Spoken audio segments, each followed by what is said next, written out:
Hi, friends. Hi, my Facebook and YouTube friends. Good night.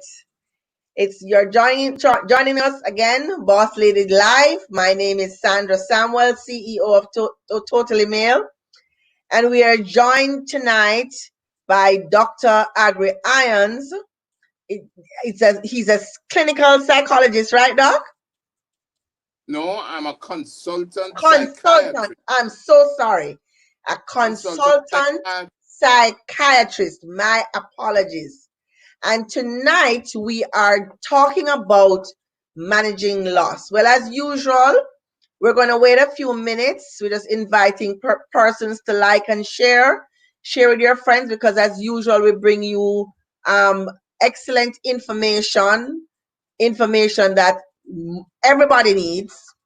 And we're just going to ask you to in about 2 minutes, we're going to start.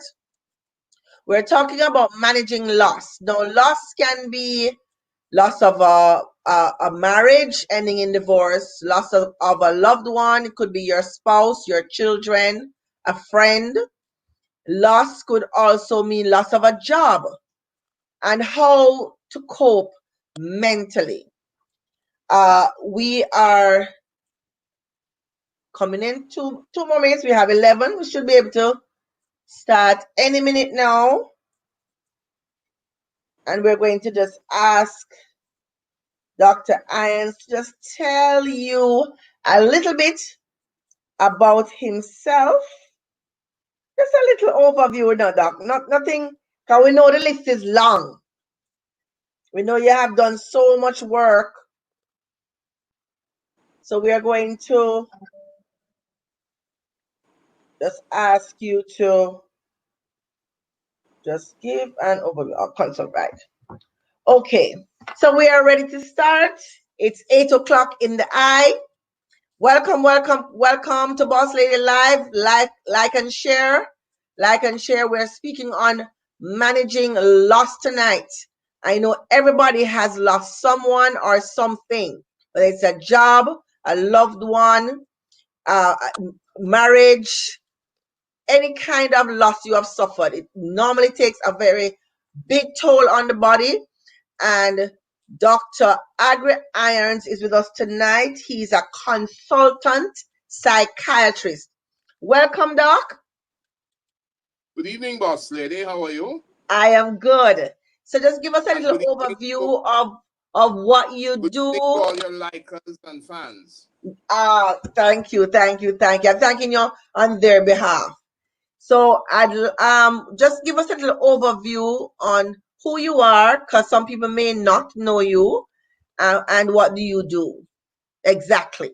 Well, I'm a consultant psychiatrist who has worked at the Bellevue Hospital since 1975. I have been the senior medical officer there for many years and then went into totally private practice somewhere early in the 90s. I see what we call mentally ill persons, psychiatric patients, as named by others. But my main job, as I see it, is helping good people to be better and helping better people to be their very best.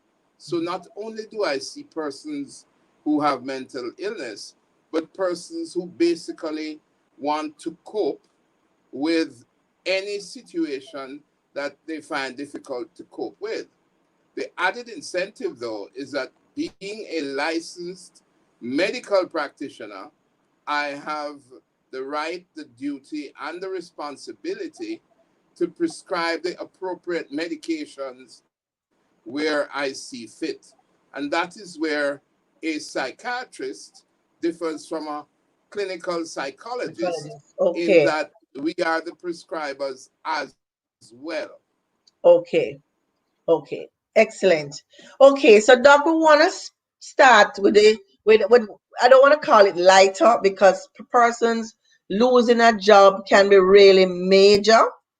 I want to start with, like, during COVID now, a lot of people are losing jobs, and that there's a ripple effect, based on that, you lose your job, likelihood you may lose your car, likelihood you may lose your house, likelihood, spouses start fighting. How Whenever you does talk one, about, how does one attack this head on, Doc? well, not only do you attack it head on, but you attack it from all sides as well. If you're looking at loss, then you have to look at human nature basically, Right. because we're talking about the very specific way in which we, all of us human beings, respond to that deep personal injury that we perceive as loss. Mhm. Loss means that something is either missing or has been taken away, and it can be temporary, it can be semi permanent, or like death, it can be permanent. Permanent. And this is how human beings look at things. They not only look at the immediacy of the loss. Oh my, I've lost my job, I've lost my loved one, I've lost my relationship, I've lost my income, my house, whatever you have lost. They look at how it is going to affect them in the long term. So you start to project about what life will be like without this Mm. loved object which has been attached to you. And if you think about objects like you think about a part of your body, say your right or left arm.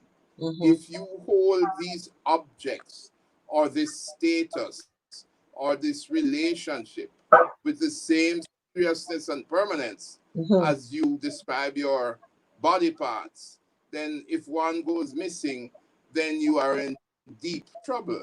Yes. One might think that the solution, therefore, is not to love too deeply or to depend excessively.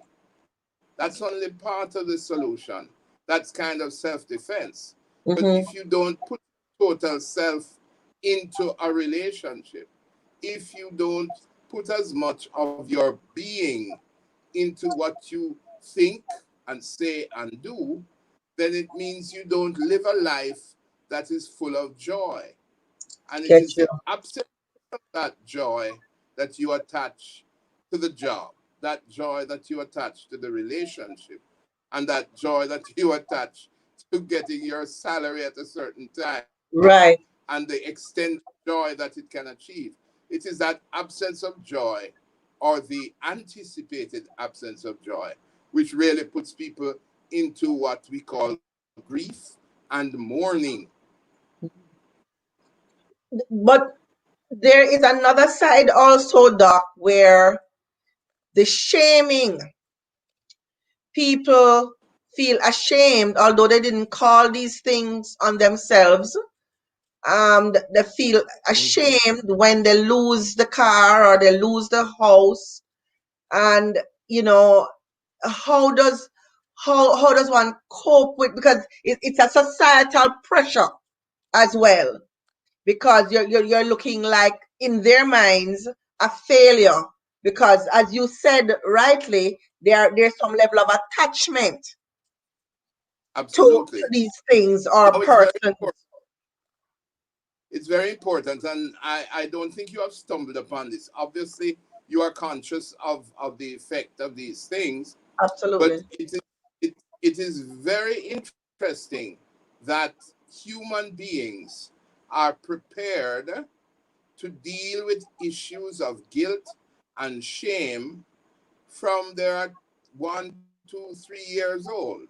In Hmm. other words, going as far back as the early development of the young person, you are supposed to be properly parented by one or two parents Hmm. who feed you, clothe you, and deal with your shelter, and who develop a sense of trust in you, and they give you things, they look after you.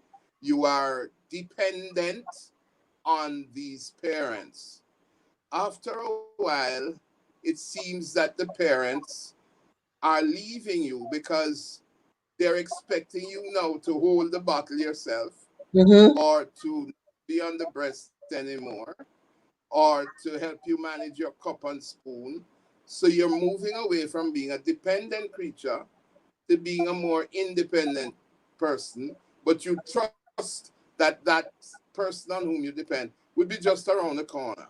You can Right. call out them either by developing language, or you can call out to them as many infants do simply by bawling out. But the Yes. more you trust people, the less miserable you are. And then you are in a mood to deal or begin to deal with losses. For example, now, you are accustomed to people tidying you, looking after you, changing your diapers, something as simple as that.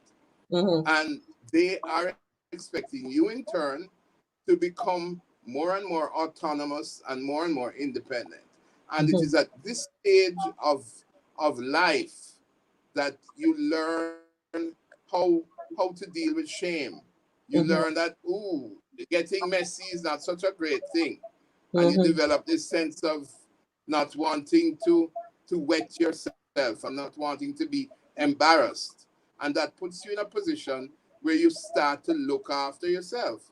You Yes. can see how it ties in with loss and grief, in that now, when you lose the support systems, when you Yes. lose the income, when you lose that which makes you look and feel good, you start to say, oh my God, and you personalize it, I am becoming less of a person.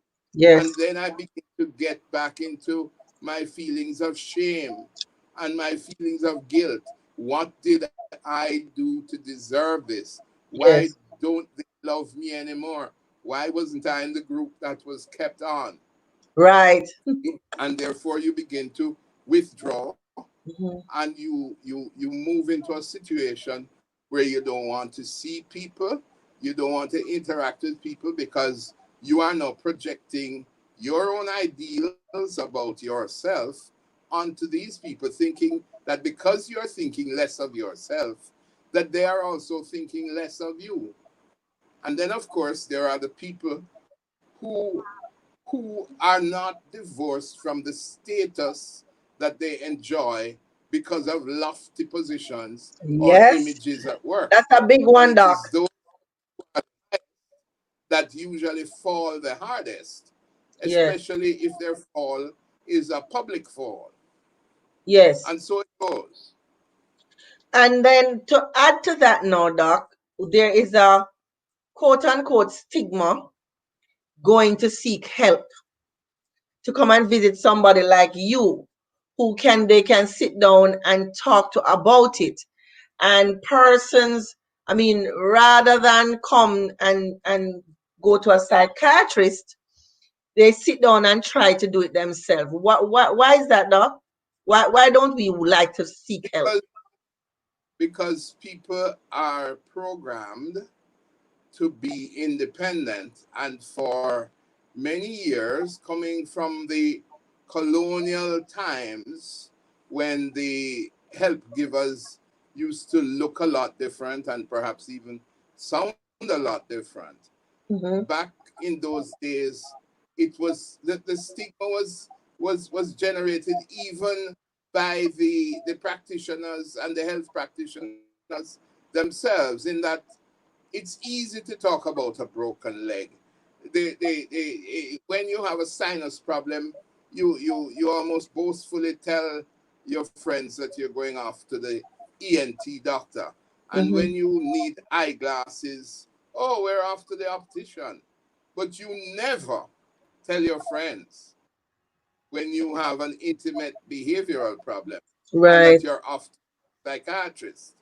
And don't worry about it. That same stigma occurs within the medical profession, in that many practitioners hesitate to refer their clients to psychiatrists because they know that the clients are are brought up on the belief that psychiatry and psychology are areas that you deal with only when you get mad.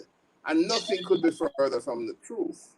As I said before, our discipline, the study of behavior and the treatment and adjustment of behavior is more needed today in our Jamaica than it has ever been in the past, to deal with not only the sense of loss, but the sense of redefining ourselves and finding our true purpose. And it's a testimony to our own ignorance when we say that, boy, I'm not gonna look to help you. I will come in about no want nobody know my business. No want nobody know so well I have this problem or that problem because them going to look at me a certain way and so on. And Right. that is what happens quite often. But you know, Doc, as a employer, I would say in the last maybe the last 5 years, and perhaps because I really didn't go so much in depth with my staff, I find that a lot of my when in my interviews, there are a lot of issues, background issues, parent issues, spousal issues, and then they take it into the workplace and they can't function because nobody has gotten any help. You know, nobody That is good. sought help. They just go through Let life. us with a hot let us deal with a hot topic, and Yes, that is the abuse of women. yes. 80% of women have suffered some form of abuse, whether it be physical Eight or zero, Doc. psychological. Did you say 8 or 80? 80% have at some time in their life, because of the negative relationships that they've had, either with parents or mainly with males, those women have had abusive situations, either physically or mentally, and abusive situations that lead to how they behave, either in a sexual situation or a parenting situation or in a job situation, especially in relation to co-workers who happen to be male as well.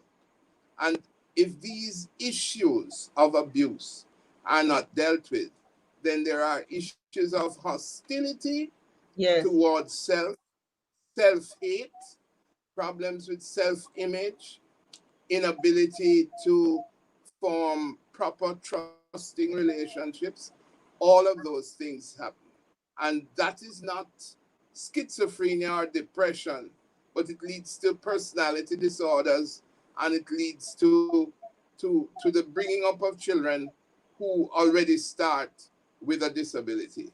So it is important in just one little area, the whole female psyche, that yes, women, and they are noticing, do avail themselves of the help that is there. On the right. other hand, now, our males, what is our chronic problem? Fatherlessness, Yes. the The absence of somebody, loss of a male role model in our life.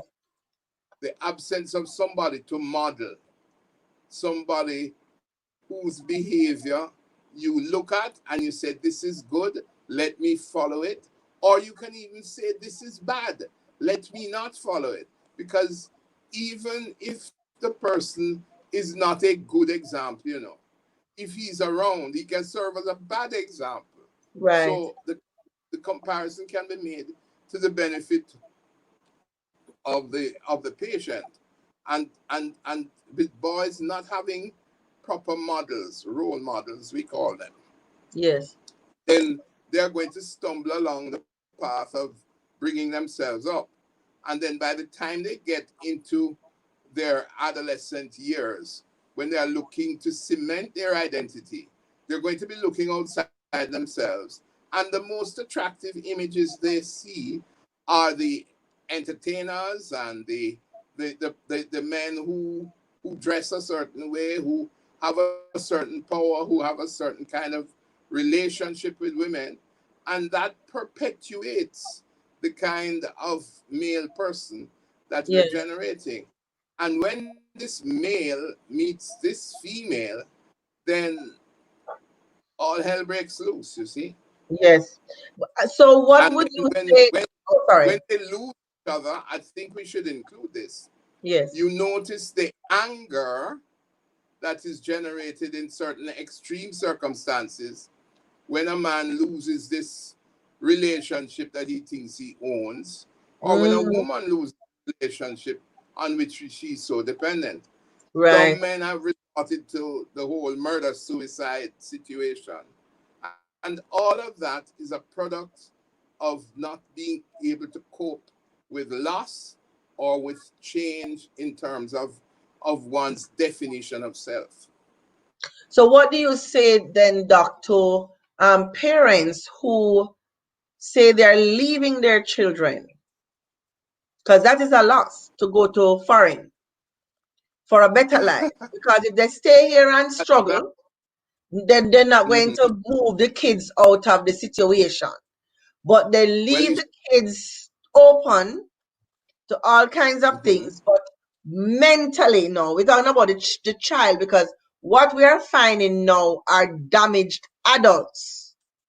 So we Well, want to so talk about the loss that happens at that young age when they leave to go to foreign for a better life.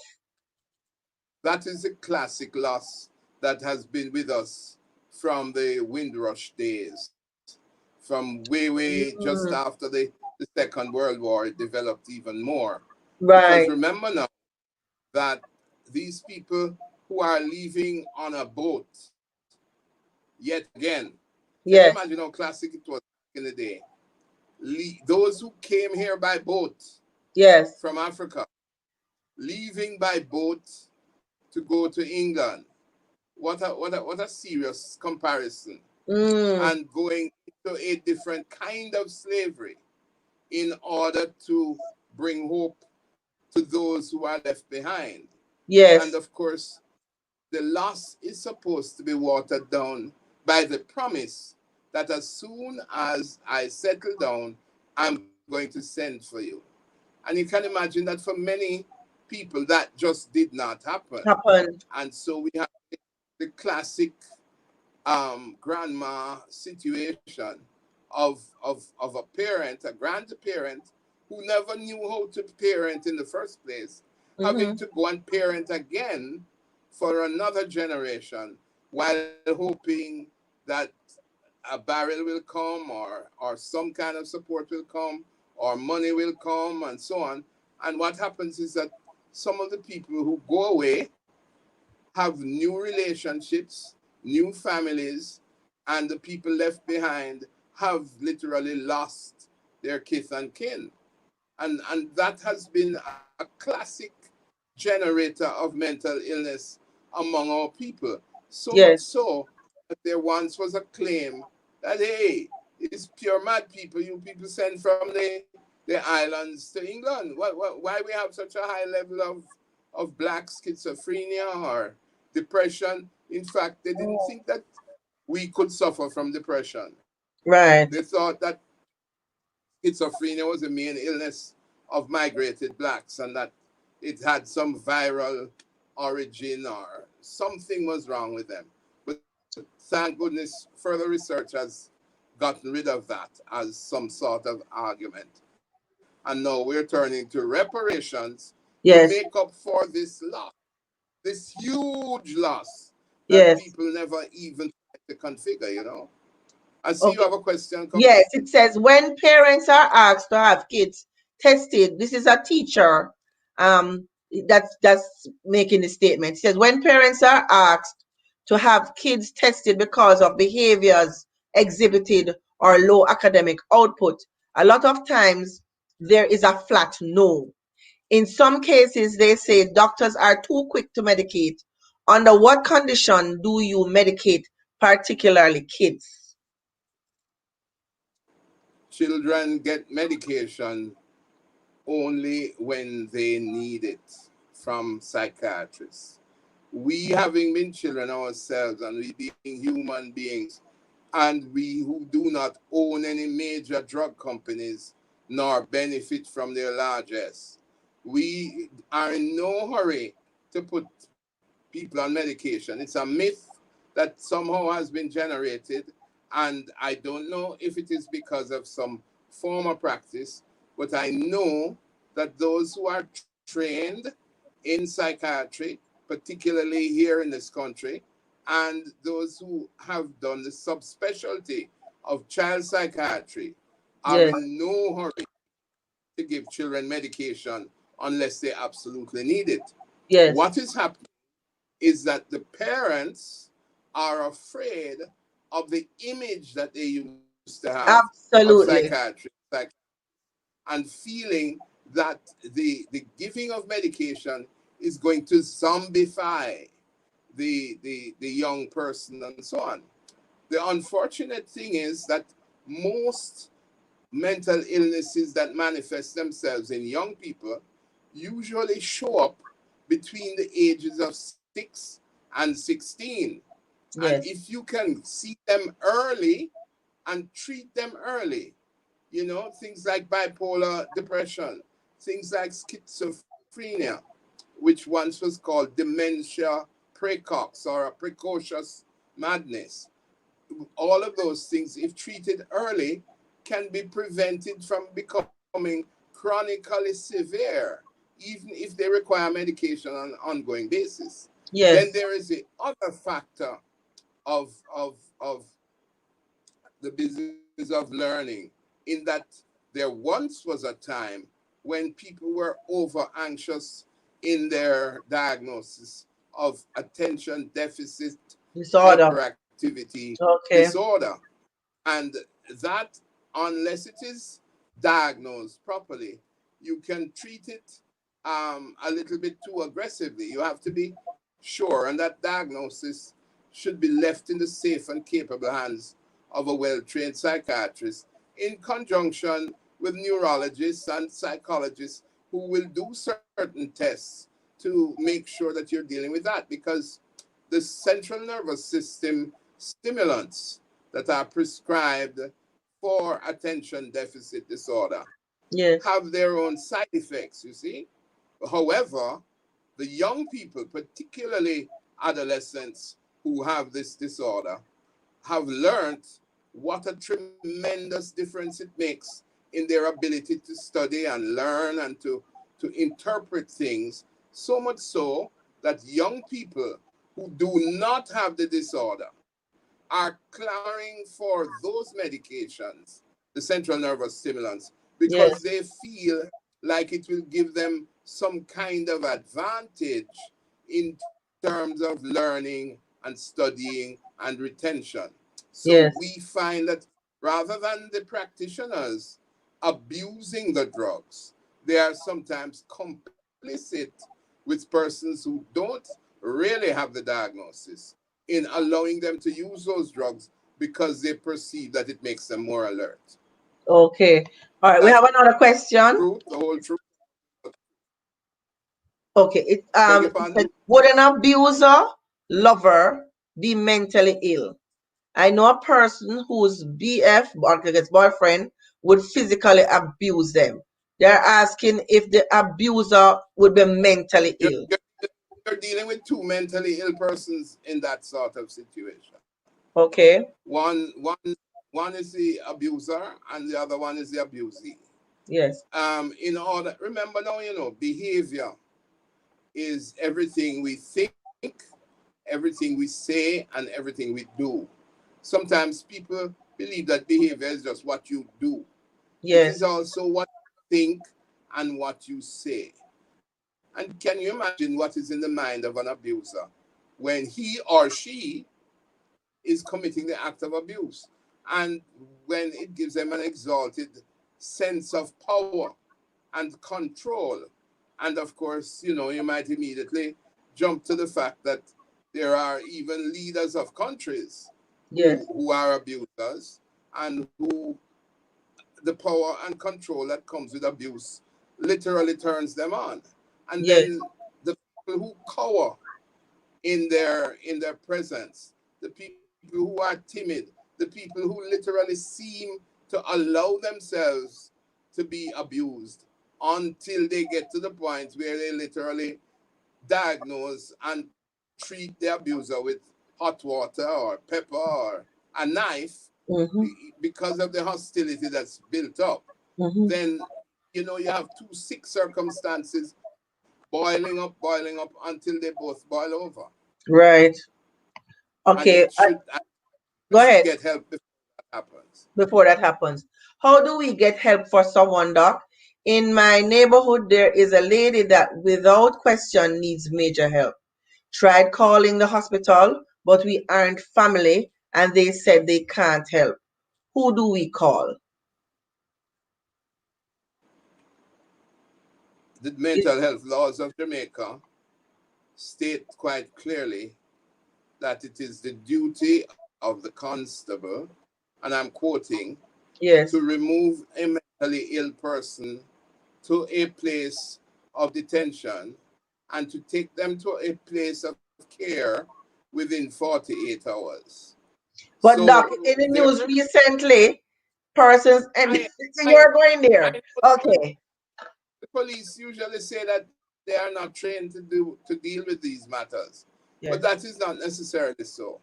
I know that part of their training is dealing with persons. It's not just going to a spot and deciding who to shoot and who not to shoot. Right. They are taught psychology. They are taught all of these things.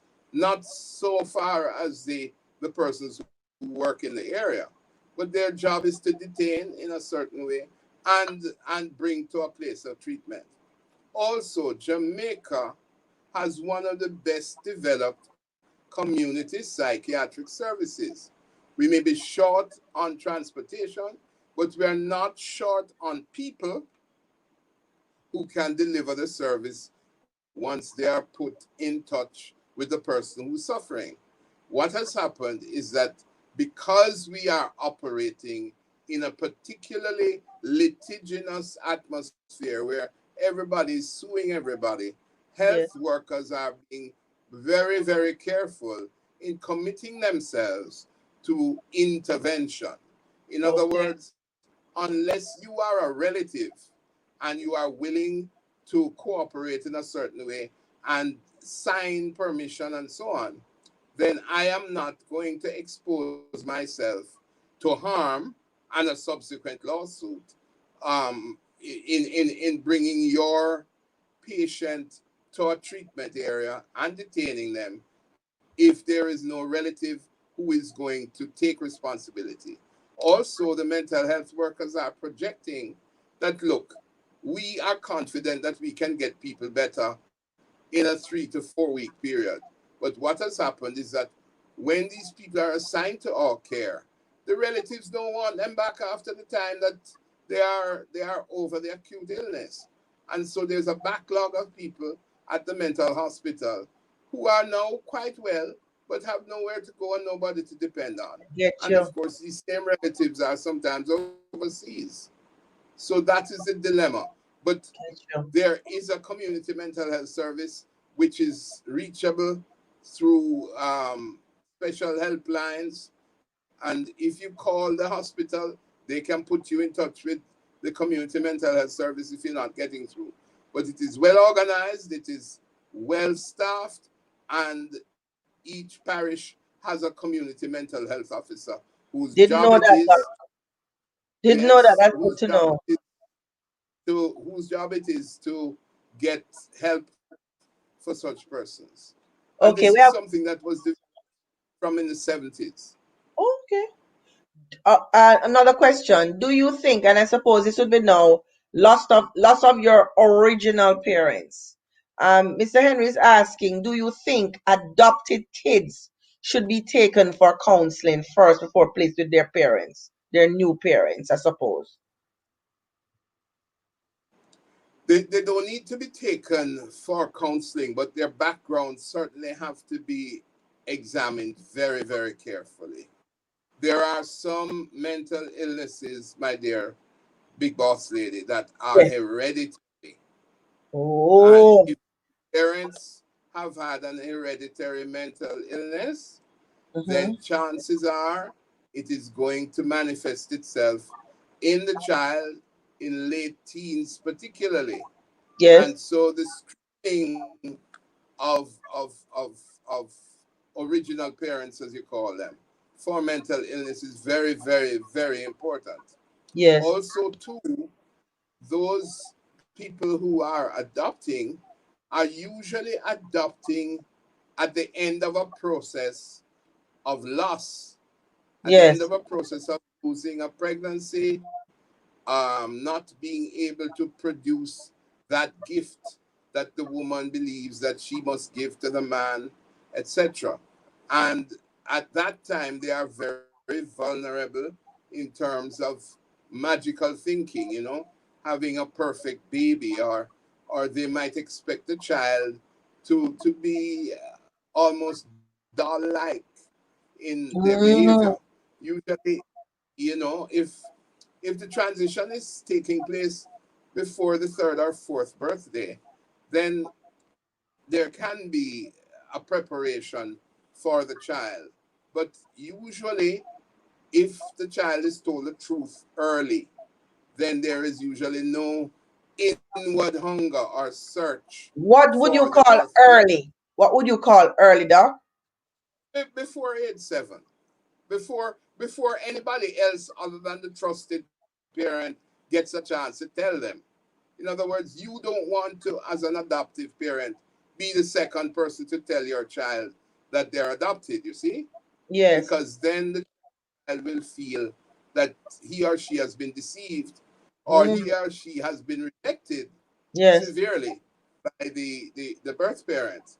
The safest thing, as far as adoption is concerned, is to look within your own family for children to take onto yourself.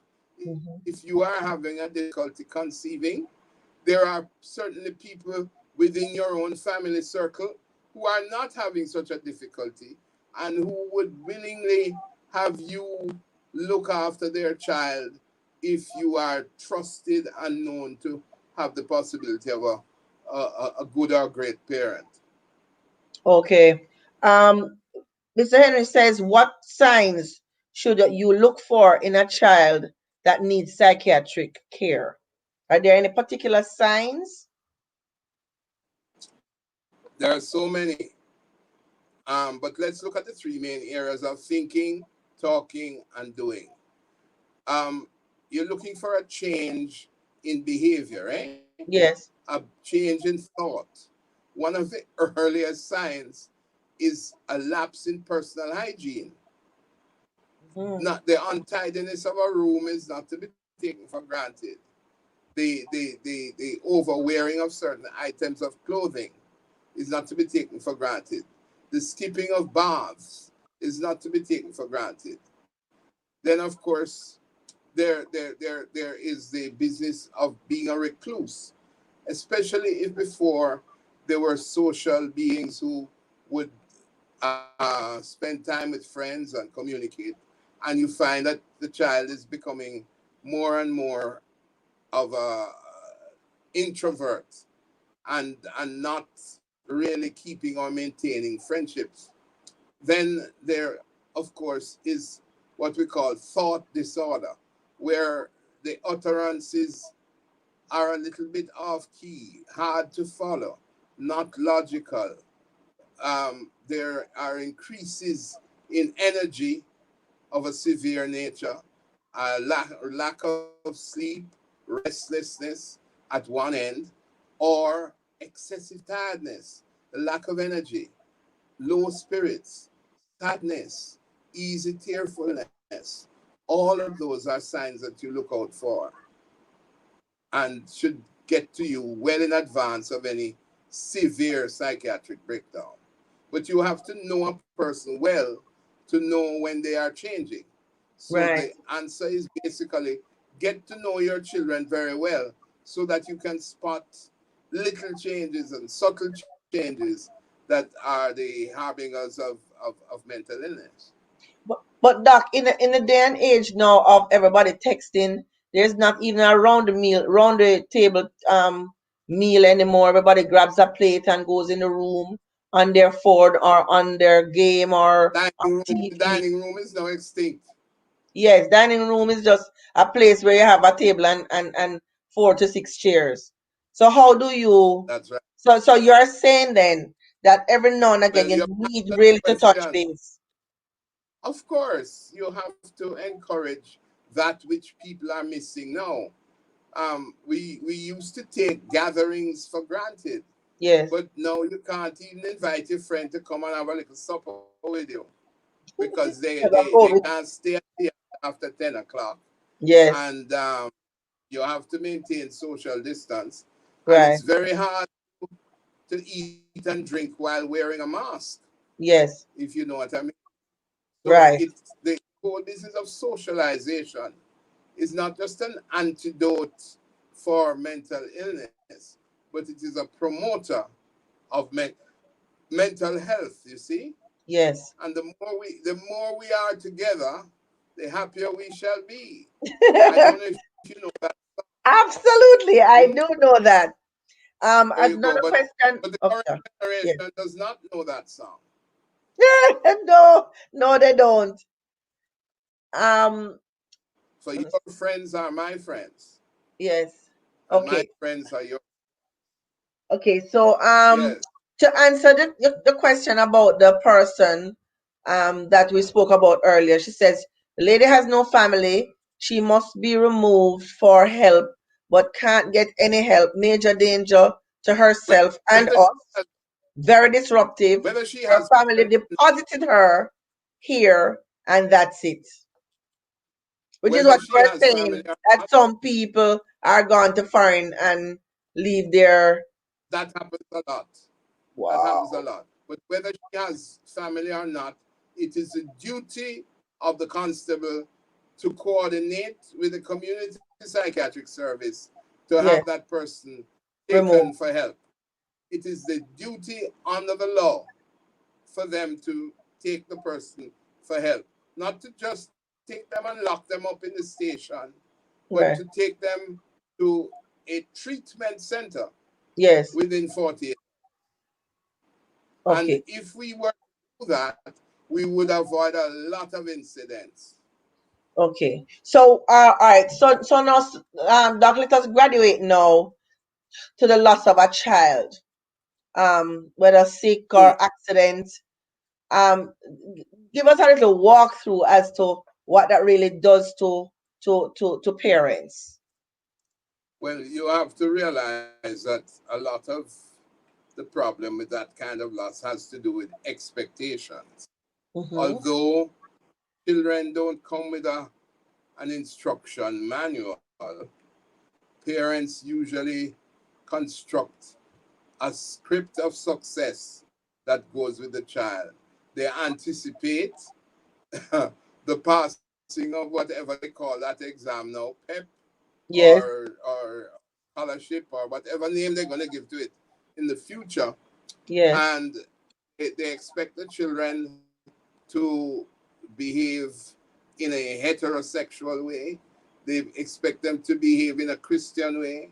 They expect them all to come in the top three of their class in school. They expect them to do all the wonderful things. But one of the greatest expectations of parents is that they expect their children to outlive them Mm-hmm. and to love them, the parents, for as long as they live. Mm-hmm. And so when a parent loses a child, he or she or they not only lose that script, but they lose hope as well. They lose a significant piece of themselves. It's that reference that I made earlier to having your right or left arm torn off.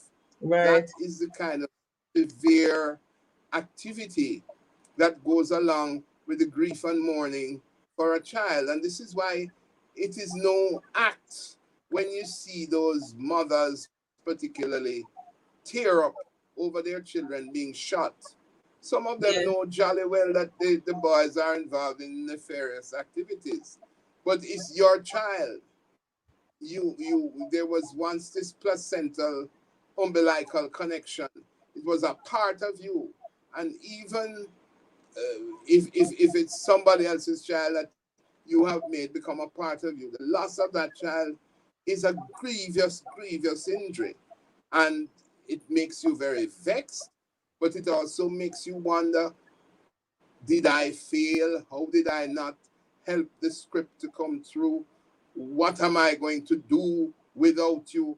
How shall I manage? And it's almost So it's a lot like of guilt then, Doc. It's a lot of guilt as well.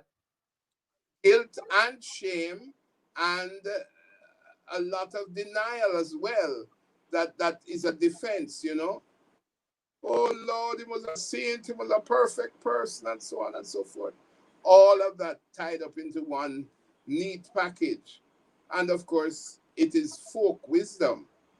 In other words, the man in the street knows that, listen, no, me never come if to bury my children, you know, me expect my children to bury me. That is a commonly said thing at funerals and Yeah. 9 nights and so on.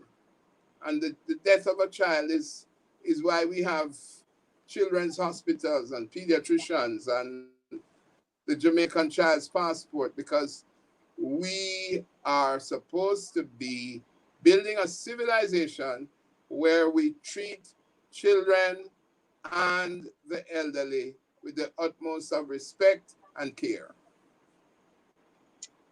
Why, Doc? Okay, Mr. Henry says, after the loss of a loved one, shouldn't persons seek counseling, which we spoke about earlier? I was offered free counseling after my mom's death. I thought I was fine, but realized I went into anger, depression, the works. I should have taken Exactly. the counseling. So Yes, that is the true. feelings are not But necessarily immediate. no, it's not necessarily immediate. And usually, we in the profession usually say if the grief period lasts longer than 3 months, then you should really get help and support. But But the grief truth is is that normal. Grief is normal. So not because you're yeah, grieving means you necessarily need help. Is that what you're saying? no, not at all. Grief is normal and it's protective and it's instinctive.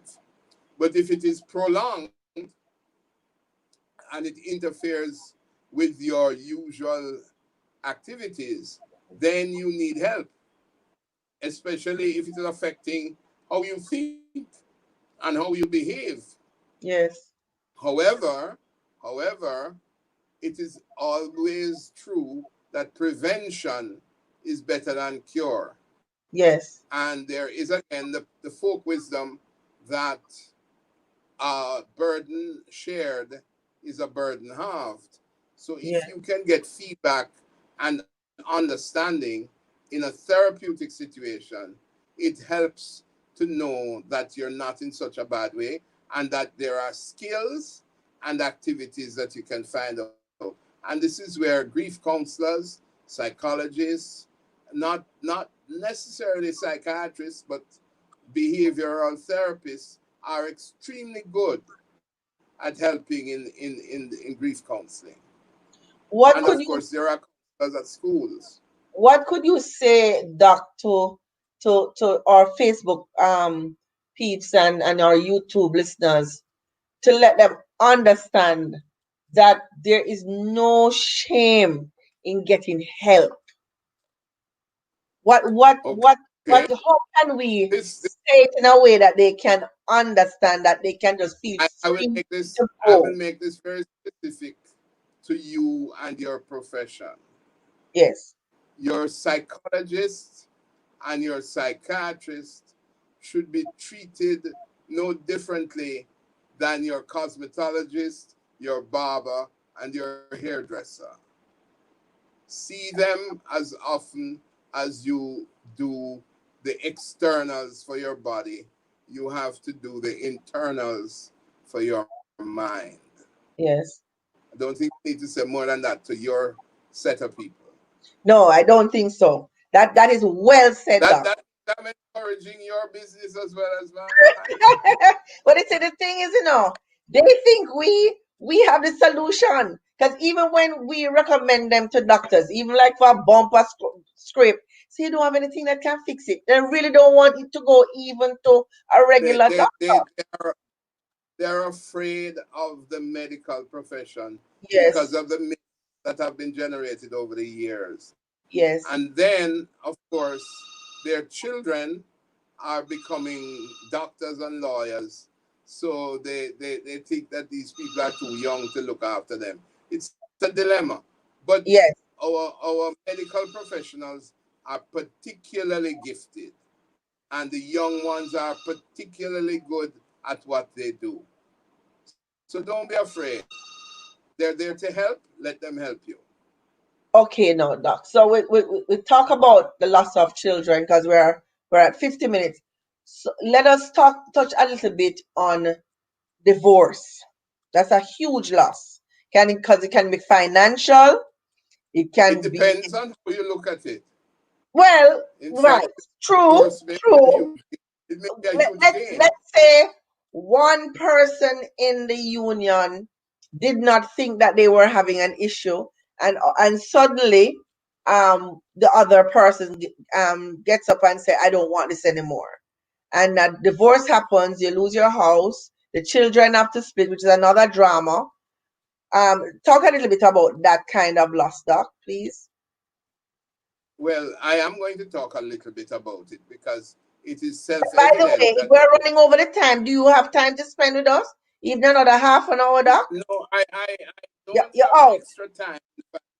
In Huh? fact, I have another appointment. Okay, I all have right. another, So I just asking in case. yes, but divorce and separation and the loss of a loved one are in the same category. But you will notice that when you talk about divorce, you add on top of it the loss of the house and the possessions, and most importantly, the status that goes along with the institution of marriage. The Yes, fact is that that institution is bound not only in religion and the church, but also bound in law. And I use the word bound as a past tense of bind, which means irrevocable. And you yes, leave the church having heard, let no man put asunder. In other words, this is a permanent thing. So when you are given an assurance that you are in a permanent union, it causes some kind of change in your behavior, hopefully for the better, but sometimes for the worse.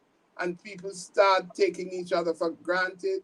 People start realizing that, whoa, I was not meant for this kind of situation. The person I was seeing through rose colored glasses is not the person I married. All of a sudden, you hear that I do not want to bring children into this cruel world when you were expecting to have 6 children. All of a sudden, you hear that my favorite girlfriend is called marijuana rather than you. All kinds of things happen yes, that cause the dissolution of of marriages and the dissolution of relationships.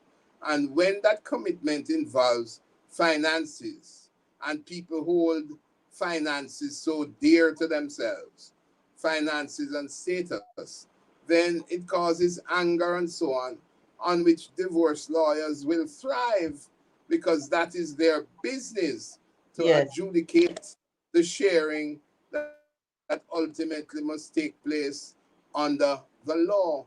And people develop that person that you say you once loved now becomes the object of your hate and derision. And you see how people can change almost overnight in terms of their behavior. yes, So divorce is something that should almost automatically come with mandatory counseling. And in fact, in the same way that lawyers are anxious to get a psychological assessment of their patients, of their clients, sorry, in terms of suits and post traumatic disorder, I think it is even more important that in divorce, that both parties have a psychological investigation and report regarding the reasons why they would have to be divorced and the plan for life after divorce. Because that is something literally that the run up to the divorce can mash you up. And life after the divorce can finish the process of destroying your personality. And added to that, there can also be, depending on the person's persona or mental state, a feeling of There you failure. go. Feeling of Absolutely. failure. And if you Especially are if you're a prone to perfectionist. depression, You're a perfectionist and you are accustomed to getting everything right. that's correct. And if you are prone to depression, you are then prone to the acting out behavior that comes with depression, which is suicidal thoughts and suicidal behavior as well. So it's a very dangerous thing, the loss in those circumstances. And the kids And of course, and the tearing up of the kids as well. there you go. There you go. So it Oh, is well, something we that have the 4 minutes, but I don't want to let you go without speaking of one well, thing that most many most people, ladies usually don't want to let me go in the final 4 minutes. one thing I don't want to let you go with, and it's something that I personally experienced and didn't really know that it affected me badly until I was faced with um thinking about my self-image based on my lack of confidence at the time. And it's a lot, you spoke about it, but not in that sense, a loss of a body part. So I am a breast cancer survivor and I lost my breast. And I didn't I didn't get counseling after I lost my breast. I just kind of brushed it off. Okay, I'm alive and well, and I'm a very happy-go-lucky kind of girl, and I make things happen. But then I didn't, when I really drilled down in terms of my dating now, I maybe before I would step to So that made you somebody, very self-conscious, right? So you're now and in very fact, self-conscious, and made you anxious about removing your clothing. absolutely. And you don't want to take off your bra during sex, or you don't want to expose your body because you think you're lopsided or whatever. But um, you know, my experience is that over a period of time you get confident, and then the persons who you date make you feel confident as well. But then certain people are not so lucky. Some people have a That's husband or a spouse that can't really deal with it, that makes it worse. Especially if he's a let fitness me freak and a body freak, and that's why let you me marry use her in the your let first place. 3 minutes prop. Let me use Yes, the 3 minutes prop. yes, Previously, women used to be defined because of their physical nature. right, We can no longer define women simply in terms of having breasts and a womb. That is not what a woman is. She's not a walking sexual object. mhm, However, some women have been complicit in that definition of themselves, in that their breasts are a very, very serious part of their wholeness, of right, their selves, of their autonomy, their sense of who they are. And right, so, if you are going to lose that significant body part, which is attached not only to you, but attached to your spouse or even your children, and sometimes even your parents, if that loss is going to symbolize a diminution of yourself, then it really is driving you to saying, boy, it's better me dead. right.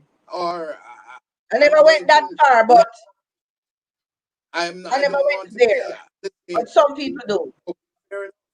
yes, some people do. Yes, And it is a matter of redefining yourself and absolutely. accepting that redefinition, and of course taking advantage of the prosthetic devices and so on that keep you from feeling different. Right. In other words, since your loss, you must admit that you have become an even better person mentally. Absolutely. Absolutely. But it's a process. It's a process, and it will take some counseling eventually. Absolutely. And so that's why I wanted to throw it in the mix so that, it is something that we kind of sweep under the carpet because, yeah, we talk about it and our friends and our family are around. How can we sweep it under the carpet? No, when I say sweep it under the carpet. No, when I say sweep it under the carpet, Doc, what I mean is that we say, okay, we accept this as our new norm and we just kind of keep it moving. In the interest of just getting on with life. No, I'm telling you what I did. So, but eventually it catches up with you. So you need to really have a discussion about it and kind of clear up your feelings about it before moving on. So that's what I'm just throwing out there to my Facebook and my YouTube peeps and my Instagram peeps. So that remember the 3 things you have to do. Yes. You have to think. Yes. You have to talk. Right. And you have to do. Right. That constitutes behavior. What you think, what you say, and how you act. And usually it is in that sequence. We have to think before we talk, and we should always talk before we act. And when we finish acting, we should think again. Right. And that is a good place on which to. Yes. Thank you, Dr. Aggrey Irons. So grateful. So what did you say, Doc? You're more than welcome. Yes, I really appreciate you spending this hour and a few minutes with us. And you really gave us a lot of information. And we really, really appreciate it. And I know we are all better for it, for all the information that you have given to us. And my Facebook friends and my YouTube friends and my Instagram friends, I am imploring you, if there's any issues during COVID, you will maybe losing your job or being laid off, having financial issues, a loss of one kind or another, whether it's a loved one, a child, a spouse, the help is out there. You heard Doc. Doc says help is out there and we're not in short supply of help. So whether you want to do it privately or publicly, that's not our business. You can take yourself, go and see either a psychiatrist, a psychologist, and get the help you need. Help is available. Thank you for joining us tonight. It was our pleasure again bringing you the information. See you again next week. Same place, same time, 8 o'clock, 8 sharp. And we will be continuing the discussion on mental health, but this time we want to speak about narcissism, and we'll be joined by Dr. Patrice Charles, and that you do not want to miss because many of you are living with narcissists and don't even know it. And the information that I've gotten about narcissism and surviving a narcissist, and that is the term that they use because you literally have to survive a narcissist. So we meet next week, same place, same time, with another very interesting conversation. Good night, Doc. Good night, my Facebook friends. Good night, my YouTube friends. Good night, my Instagram friends. Thanks again, Doc. Love you. Okay, lady. Okay, bye.